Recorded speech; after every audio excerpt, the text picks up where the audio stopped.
Speak to the children of Israel, saying, If a soul shall sin through ignorance against any of the commandments of the Lord concerning things which ought not be done, and shall do any against of them.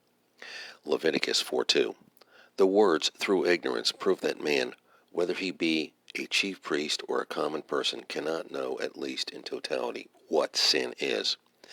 This is humbling and comforting. It reveals that the efficacy of Christ's atonement for sin is not to be measured by man's consciousness of sin, but by God's measurement of it.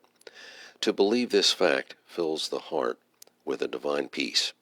The sin offering was wholly burned outside the camp, but the blood and the fat were offered to God. This double action illuminates the cross.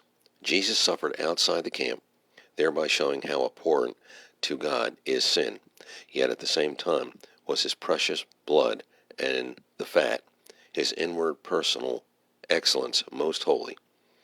In fact, the incense, the showbread, and the sin offering, and the meal offering are all named most holy.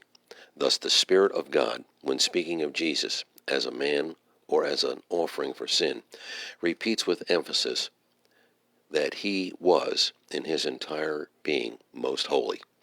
All of this was absolutely necessary if Christ was to serve as the most perfect sacrifice for sin, at least a sacrifice which God would accept. God could only accept perfection. Therefore, Christ alone could satisfy these requirements.